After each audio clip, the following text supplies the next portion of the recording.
Olá, meus amigos, sejam bem-vindos e hoje, nesse nosso bate-papo rápido, eu quero trabalhar com vocês uma questão que apareceu no exame de ordem, direito constitucional, especificamente falando sobre neoconstitucionalismo, assunto que aparece bastante, é recorrente nas nossas provas em direito constitucional e também fundamento importante para você que fará a segunda fase em direito constitucional também.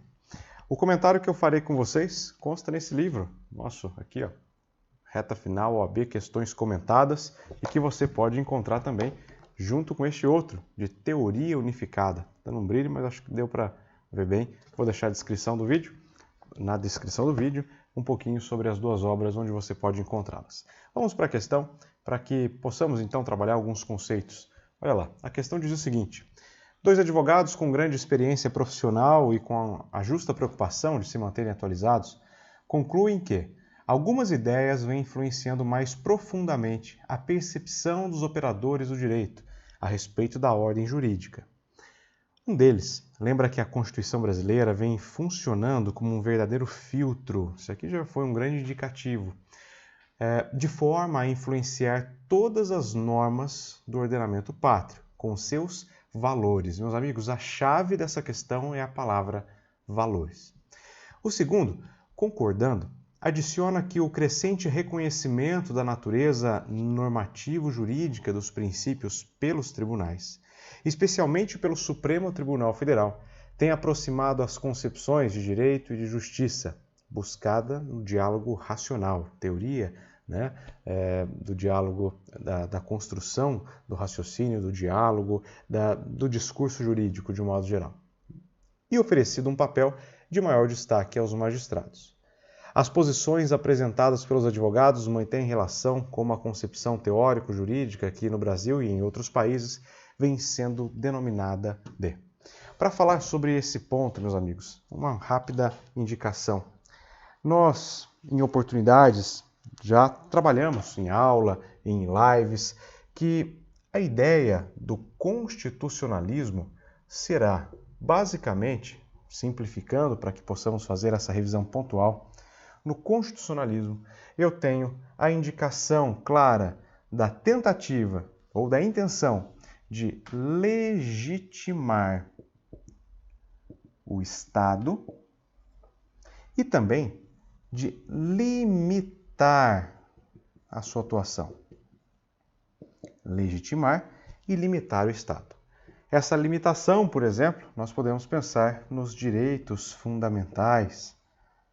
Ou seja, quando a Constituição, quando eu tenho um direito fundamental, quando eu tenho uma atuação como eu tenho a título de exemplo, e não exaustivamente, o artigo 5º da Constituição, eu tenho em cada um dos direitos ali apresentados uma limitação ao Estado. Uma limitação para que ele haja, para que ele atue. Ou seja, vamos pensar na propriedade. A propriedade, a casa, é asilo inviolável, nela só podendo penetrar durante o dia para cumprir mandato, quando tivermos situação de risco, de perigo, de flagrante ou com a concordância do seu proprietário ou daquele que está ali exercendo posse. Meus amigos, quando eu trago essas circunstâncias, eu estou trazendo limitações ao Estado para que somente possa ingressar na minha casa em situações específicas. Legal? Bom, voltando aqui, o constitucionalismo, eu tenho então a legitimação e a limitação. E aí, nós temos várias discussões que vão se alongando, e aqui a ideia é ser objetivo, que o constitucionalismo passa a apresentar uma falibilidade envolvendo justamente o constitucionalismo puro, pensando no positivismo puro, o apego aqui apenas ao texto da lei, O positivismo puro vai trazer a possibilidade de que constituições, de que leis venham a prever atrocidades. Falta nessa visão positivista pura um indicativo, um ingrediente importantíssimo, que é a concepção de que a Constituição de fato está no topo do sistema, mas muito mais do que uma análise simplesmente ou friamente na norma, na lei, ela tem que irradiar, mais do que um vetor de validação, também de valores. E aí podemos representar mais ou menos nessa concepção. a famosa pirâmide de Kelsen, trazendo para nós no topo a Constituição Federal, pensando aqui de 88. Essa Constituição, ela traz, de fato, um vetor onde tudo que está dentro eu tenho aderência, eu tenho compatibilidade, e o que está para fora, o que está no externo, me indica que não está com a adesão necessária ao texto constitucional, seja a fim de declarar inconstitucional, ou seja com a finalidade dos fenômenos constitucionais de pensarmos aqui até mesmo a não recepção de normas. Ok? Bom, essa Constituição no topo, portanto, além desse vetor de validade, que vamos trabalhar em fenômenos constitucionais e controle de constitucionalidade, ela deve irradiar uma onda de valor, valores. Eu costumo destacar um importante, que é a dignidade da pessoa humana, que abarca tantos outros, né, como consequência, como uma comunicação. Meus amigos, esse conceito de Constituição no topo, trazendo tanto um critério de validade, quanto irradiando valores, esse aspecto ou carga axiológico, né? Carga axiológica ao sistema jurídico, é característica, de fato, que nós temos do neoconstitucionalismo, para que a gente consiga consolidar.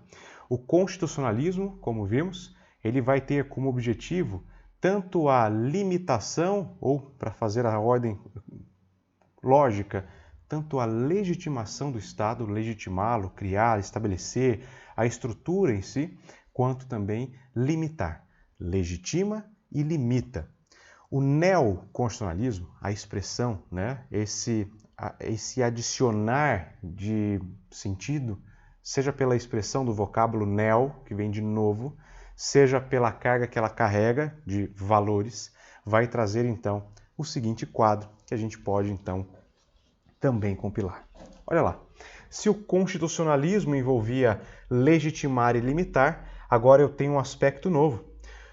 O novo constitucionalismo, neoconstitucionalismo, agora deve servir, portanto, com uma visão modificada, melhorada, mais trabalhada, onde temos tanto, de um lado, a legitimação do Estado,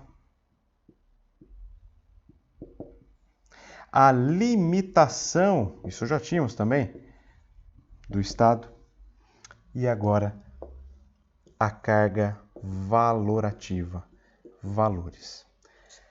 Professor, como eu posso pensar essa carga valorativa em casos concretos?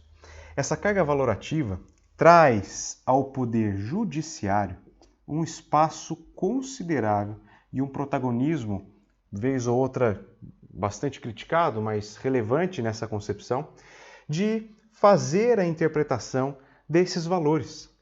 Posso encaixar nesse sentido do Poder Judiciário tanto a ideia de pensar o controle difuso de constitucionalidade, quanto a análise, de fato, em casos concretos, de princípios importantíssimos. Eu vou trazer aqui alguns exemplos, como, sejam eles expressos, explícitos ou não, a chamada função social, base aqui na dignidade da pessoa humana, função social da propriedade. A propriedade tem que cumprir sua função social, né? Seria a limitação do Estado até mesmo de agir numa desapropriação. A propriedade. O contrato. O contrato faz lei entre as partes, professor, sim, mas deve atingir a sua função social. A propriedade, o contrato, a função social da empresa, a dignidade da pessoa humana. Portanto, voltando à questão, vamos direto lá para a questão, vamos pular, olha lá. O primeiro advogado indicou aqui a existência deste filtro de forma a influenciar. A Constituição vem servindo como um filtro, funcionando como filtro, de forma ou de modo que todas as normas do ordenamento devem estar alinhadas aos seus valores. Veja o que nós colocamos, não é só um processo de validação normativa, ela possui carga axiológica. O segundo advogado trouxe justamente a atenção aqui ao tratar do Supremo Tribunal Federal e a sua aproximação no conceito ou nas concepções de direito e justiça, né? A busca do diálogo racional. Teoria aqui que não exigia o aprofundamento, mas mencionando a teoria do discurso jurídico em específico. E aí nós temos 4 alternativas. Meus amigos, conhecendo esse conceito do neoconstitucionalismo, a alternativa A pularia, né, na sua prova ali. Neoconstitucionalismo, justamente porque coloca a carga do valor, a questão desse espaço axiológico da Constituição, não só uma carga de validação normativa. Letra B, que fala do positivismo normativista, foge, né, desse sentido que o primeiro advogado em específico quis trazer da carga de valores. O positivismo, justamente, ele traz espaço aos movimentos que vão buscar essa carga de valor. O neopositivismo estaria também num sentido contrário, o jusnaturalismo ainda mais. Nenhum deles aqui trataria desses valores que nós mencionamos. Meus amigos, eram estas as indicações para que vocês pudessem conhecer um pouco mais de que modo são construídas as alternativas e de que modo são construídas até mesmo os comentários dos nossos livros, mencionando questões corretas, explicando as incorretas, para que numa próxima edição ou no primeiro momento em que você realizar o exame já tenha real consciência, seja das pegadinhas, seja da maneira adequada de buscar a compreensão do que o enunciado está te pedindo. Muito obrigado pela sua atenção, bons estudos, fiquem com Deus e até breve. Tchau, tchau.